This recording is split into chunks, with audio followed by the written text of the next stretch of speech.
Here's what I do. I breathe in, I breathe out. I recognize that I need to breathe. Simple things like that help me as a ritual to calm myself down in the day. Taking that up a notch, sometimes I create community with people and have a meal. I do something special in that meal so we kind of recognize that we're together. We keep our phones off the table and we have a moment. When you build a spiritual community, you build an awareness between each other that you kind of got each other's backs and maybe you've got each other's souls a little bit. And I want to talk about that today because I think every one of us has some kind of, it could be a habit, it could be a intentional action we take on a daily, weekly, even monthly basis as a gift to ourselves. And I want to learn from each other what that gift is, and I want to talk about it.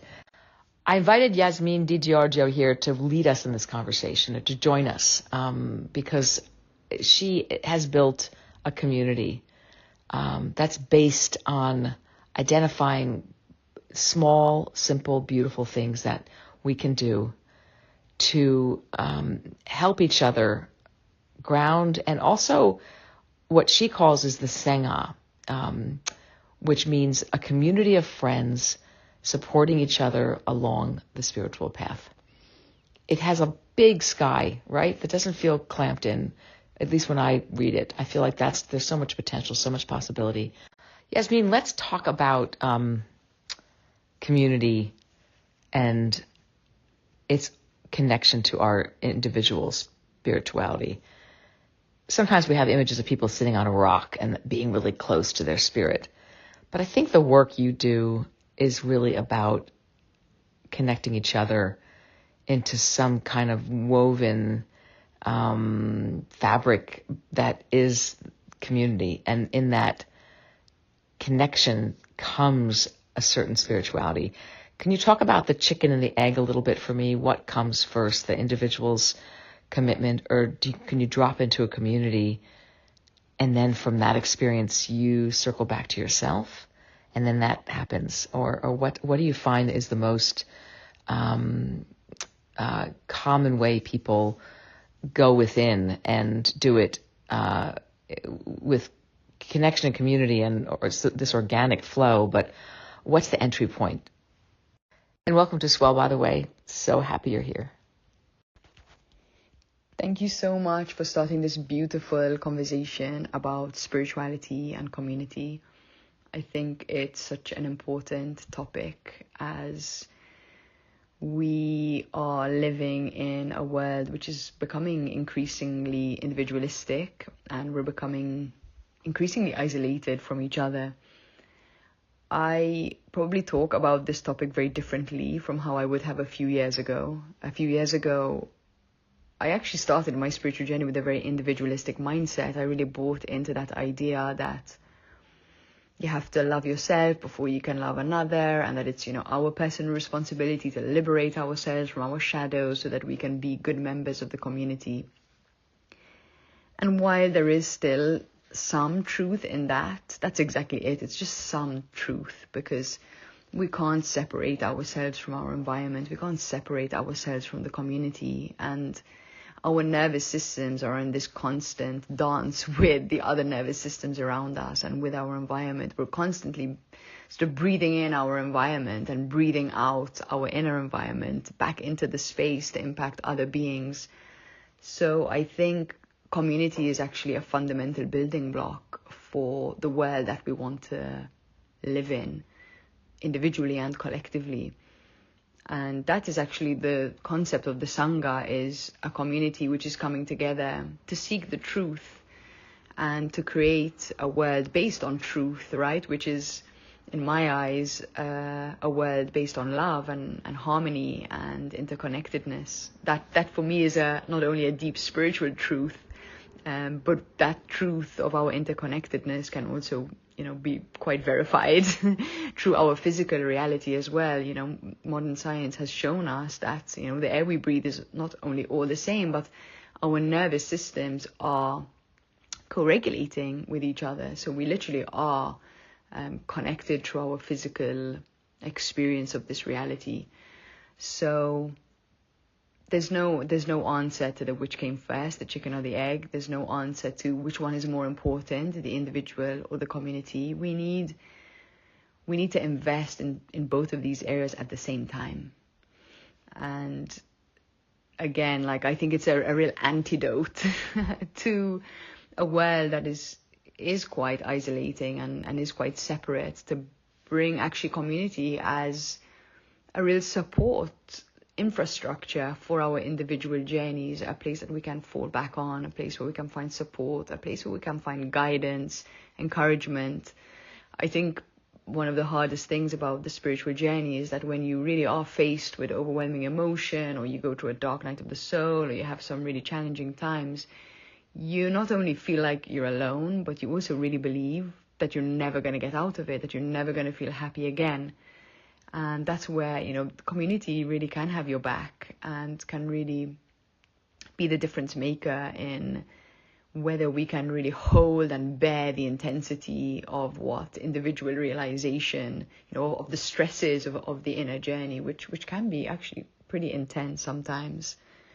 So for me, community is just becoming an ever more important aspect of my life. And I think we're really blessed when we can live in a community with like-minded people who support the evolution, not only of our physical well-being and our mental well-being and emotional, but also of the soul. So, of course, being into spirituality, the soul always needs to come into it. And that's why I love the concept of the Sangha. Like, let's be a community that supports each other and reflects back to each other the importance of the soul and the qualities of the soul, which are, unconditional love and acceptance. That for me is the essence of spirituality and the real base that we need to be able to seek individually for our freedom and happiness. Yasmin, it's so nice to hear your voice. And I've been on Swell for 3.5 years, and I never have thought about it as a Sangha, but hearing your words and your description of that, I absolutely feel like the connections that I've experienced here through voice and through sharing have been just so deeply rooted in that interconnectedness and fortifying it with really meaningful language and conversation. And it's a beautiful way for me to see how I've been spending my time here, actually, now that I have given it a name, a Sangha. I think it's beautiful. And we all are reflective of what happened during COVID. We're reacting to this new world where we had a chance to pause and deal with some people dealt with trauma and loss, and we have a chance to reset for sure. And one of the things that I've been thinking about a lot with the idea of where food fits in to this experience, where the act of eating with somebody is one of the most base experiences of Sangha, where you start from that circular place of sitting together around a table, and from there you can grow into all the other aspects you're speaking of, the spirit and the soul, and the sense of belonging. But can you talk a little bit from your perspective about food as an obvious starting point? Because I know there's no chicken and the egg, and the entry points are multiple. But I do want to just sit inside of a food conversation with you for a second, only because I think there's a lot of people listening to this who have very, very hectic lives, and they're juggling so many things, and they think that they can't bring Sangha into their lives. And I want to build a bridge between that mentality and where you sit in your life. And I think food is a common sort of aspect. Can you talk about food as a way in the simplest way you can frame it, so that we can all kind of be in that sort of celebration of food and its accessibility and its universality. And I also want to link a conversation we've been having with people called The Empty Bowl. Hundreds of people have talked about food that they remember when they were 9 or 10, which was the prompt. just so that you can kind of take a listen to people's relationship to food as a means to connect back to their community. Yeah, I mean, food is the ritual that we're doing every day, consciously or unconsciously, and it's the ritual that we can't really escape. We might not have time to meditate or do other formalized rituals, but we're eating either alone or in community every day. And I think it's really beautiful to just use what we have in front of us as the entry point. So if the time that we eat is the only time that we have to connect with ourselves and to connect to our friends and family and people around us, then let's use that. What a beautiful opportunity. And yes, the use of food as a tool to connect us is, a tale as old as time. And, it's just so cross-cultural wherever you go in the world. You share a meal with someone. It really connects you and brings you into that interconnectedness. I actually have this practice that I've been doing now for over 10 years where at the start of every meal, I just take a tiny bit of my food and just place it, outside of my bowl and just make that as an offering to the plant and animal kingdom and just like this offering of connection also with the community, the wider community other than humans. It's a real way to sort of honor nature and connect with nature. And just this little practice, even if I'm not having a meal and sharing that meal with somebody else, I'm always actually sharing it with this world that I'm a part of, seen and unseen beings that are around.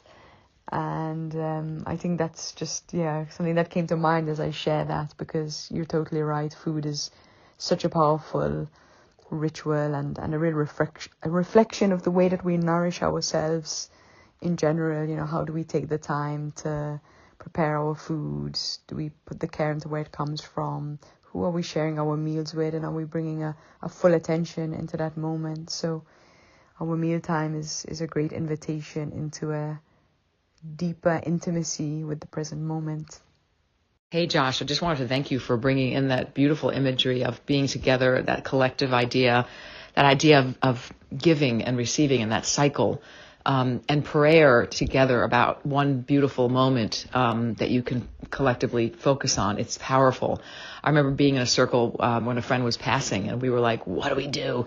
And we're all like, let's think about her journey. And we did this meditative thing in our own way, all of us thinking about our own higher power. And it was amazing. And I'm, somebody who more and more as I get older, I get so into this idea of Sangha. So I love this conversation with all of us. And thank you so much for contributing it. Yasmin really lives into her beliefs. And I feel like even this conversation is a Sangha. So I'm grateful for your presence here. Thank you. It's funny because I don't do anything at all that I think of as a ritual. And yet this thread gets me thinking that there are absolutely things that I do every single day. One of those is that I get up early. My body wakes me up at the same time every day. And I get up and I'm alone in the house. I put out the bird feeders, I watch, I look out over the hills and see what the day is going to bring. The second thing is that I either run or walk every single day. Usually I run, but as I'm getting older, I'm interspersing more walks in with that, which are also lovely.